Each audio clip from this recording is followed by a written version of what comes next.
G'day legends, welcome back to the YouTube channel. My name is Ryan Gilchrist and today I'm going to be trying to do a bike check and I'm going to try and do it as quick as I can because usually when I do these videos I blow out the timeline so bad. So let's get straight into it.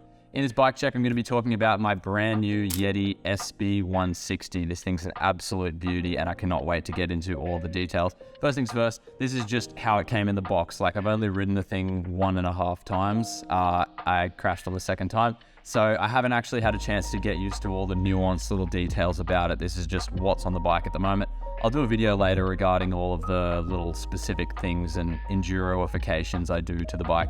First of all, it is the SB160 in that beautiful Turk Dynaco blue colorway. I cannot get enough of it. 160 millimeters, and I've chosen a medium, 184 centimeters tall, and I am very happy with the size down. I was previously running a large in the bike that I was running, but just having a look at the reach numbers, I decided that I wanted to shorten my bike, get a smaller bike. A lot of enduro riders are going smaller. The previous bike I was on was a 480 millimeter reach. I'm now on a 465 millimeter reach. So a 15 millimeter decrease in reach, and it just feels snappier, more responsive. I think maybe in like really fast open stuff, it might be a slight compromise, but so far so good. Everything's been perfect. Onto the suspension. I've got to hustle this thing along, I'm taking too long. We're running a Fox Factory 38 up front. It's actually stacked up to 180 millimeters at the moment. I can see myself taking that down to 170 as time progresses. It's got that Grip 2 damper in it. It's a beautiful piece of Kashima coating everywhere. Got that Fox extra large mudguard on there. I was going to be racing it in Threadbow, but unfortunately I hurt my shoulder, so that's not going to be happening. But I was prepared for all conditions, and I think having the mudguard on there makes it look moto as heck. We got the Fox Float Factory X2 out the back. This thing's a bit of a beast. I love the way it feels off the top just in my first few rides. And also, one thing I'm loving with Fox straight away is the ability to adjust low speed and high speed rebounds separately. I think that's a big difference that I'm getting used to and I'm loving in my adjustment chronicles. Into the wheels, we got DT Swiss EX 1700s front and back. I've got a Cush core in the front and back at the moment. I plan on maybe reducing the front to either a Cush core light or no Cush core, but there's no real reality where I don't run an insert in the back. I'm pretty set on that. Tires, as you can see in the photos right now, I'm running a double Assegai on this bike. That's just the burly setup at the moment. I can see myself maybe going down to a DHR2 in the rear, something like that. DH casing front and back at the moment. I was going to experiment a little bit in Cannonball and do some sneaky little, this might not make the video. I was going to try and run front and back, or maybe even a just to like optimize, but I guess we'll never know. Tire pressures, still working it out with Cush core, but so far my baseline is 22 front, 25 rear. Depending on where I'm riding, that could go down. That's kind of like the high point. It'll go down from there. I sometimes like running island pressures, which is just ultimate traction. So that's like 19 front, 21 rear. Just like get all of that traction. But yeah, that's something I'm going to work out. DT350 hubs, and those are the wheels complete. Let's go on to drivetrain. So I am riding for Yeti Shimano, so we're going to have a whole lot of Shimano on this bike. We got XTR everything. I feel like a little bit royal in this bike because we got XTR 170 millimeter cranks. On that we have XTR pedals. Crazy saying XTR in front of everything. It's just so fancy. Currently running 32 tooth chainring up front. Here's something that most people would be a little bit confused by. I've got a 45 tooth cassette out the back, so it's a 4510. Previous bike I was riding was a 5210, so the big dinner plate. Reason for that is because I'm able to run the short cage XTR rear derailleur, which means that I'm less likely to whack it on stuff, less likely to break it. It's a little bit more enduro, and usually on liaisons in enduro, if you need to be in that really high 52 tooth gear, you should probably be pushing anyway, so 45 tooth is enough from what I've heard. For training around locally, I can see myself maybe putting on a 30 tooth just to make it a little bit more manageable in that lower gear range, but happy to give it a crack. We'll see how it goes. We've got a 1-up dash guard / chain guide / cable routing system. It's all very neatly tucked in there. I enjoy looking at it. XTR chain as well. Let's go up to the cockpit. I've got, in the way of brakes, running an XTR lever with Saint calipers. That is a really buttery combo. I love how snappy they are and responsive. Running metallic pads at the moment. When I found out that they were metallic pads, I was very stoked because they were giving off organic vibes in how snappy and responsive they were. So I was very happy to know that they are going to be that good in the wet as well, because I'm a bit of a metal guy as far as my previous experience goes. 203mm Ice Tech freezer rotors front and back. I've been loving these brakes so far, just like feeling how snappy and responsive they are. It's been pretty good. Onto the cockpit, I've got the Pro Bike Koryak stem. I'm not 100% sure how to pronounce that, but it's Koryak stem. Running it at 45mm. Now this is where I'm able to adjust my bike's length or apparent length, because if the reach is too short, I go from my 45 stem up to my 55 stem. At the moment, the 45's feeling pretty good, but got room to move up if need be. On bars, I'm running the Pro Bike Di2 compatible aluminium bars. With grips on, it's 755mm in width. On the topic of grips, I've got the Pro Bike grips on there as well. And out the front, I've got a little mount to mount my head unit, and it attaches to the stack of the steerer. It goes pretty nicely. And then my first time ever running a 1UP EDC everyday carry tool. I quite enjoy this. I see what all the hype is about. These things are very fancy, and you can add whatever you want to them because they are highly modular. Very cool. And a Chris King grip lock drop set headset.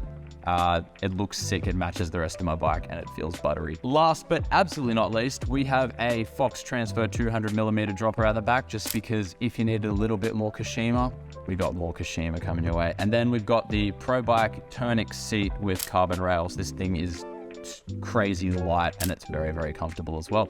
That rounds out pretty much everything that's on my bike. Like I said, there's going to be more details regarding the specifics regarding setup, tire pressures, tire combos, all that stuff, little nuanced details, and where I put all my bits and bobs and bonk blocks and cliff bars and all that stuff.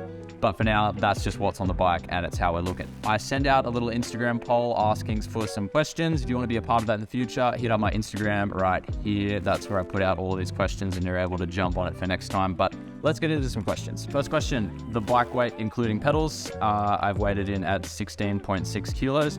I don't really care what my bike weight is. I feel as though it's not a hugely important part of the bike, but I mean, that's pretty light, and you can see that going up a little bit more once the bottle gets added and all my spares and stuff gets added, but 16.6 is the number at the moment. I'm getting a lot of questions regarding the Switch Infinity, or the two little bits of Kashima that are locked in down the bottom of the frame there. So that is Yeti's little bit of secret sauce that they've added to a whole bunch of their bikes over the last few years. And I personally am not yet qualified to talk about what it does or how it does, so I'm just going to read straight off their website so I'm not getting anything lost in translation. Switch Infinity utilizes a patented translating pivot that switches direction as the bike moves through its travel. This provides a tailored anti-squat curve while delivering a fine-tuned leverage ratio. So I still have a lot to learn with bikes and suspension and anti-squat curves and leverage ratios. This year is going to be absolutely massive for me, hanging out with a lot of very, very well-renowned and experienced athletes. So this kind of stuff is going to be my bread and butter shortly, but for now, that's all I can really give you. If you want to see more, it'll be linked in the bio, Yeti Switch Infinity, if you want to have a bit of a read on it. Why aren't you racing this bike all season? I'm actually racing e-bikes this year. I'm going to be doing e-bike racing in Europe, so that means 5 races across Europe. This bike, the Yeti SB160, I'm going to be racing it in Tasmania in the first 2 EWSs in Medina and Derby, and then for the rest of the year it's going to be in Sea Otter, Cairns, all of the Australian local races, but everything in Europe is going to be on an e-bike. This bike works really well as like a training tool as well to keep my skills up for the big dog. Mullet question mark. If not, why do you run the full 27.5 or full 29? I've been full 29 for a while now, mostly because I got really long legs. I don't have any issues with tire buzz. It rolls faster and I'm pretty happy with 29. I'm like 184 centimeters, so I can get away with it. I heard the new rig is coil compatible. Do you reckon you'll give it a try? Yes, I've got one in the box and I'll give it a crack. I will choose option B. How's the X2 shock when climbing for the EWS?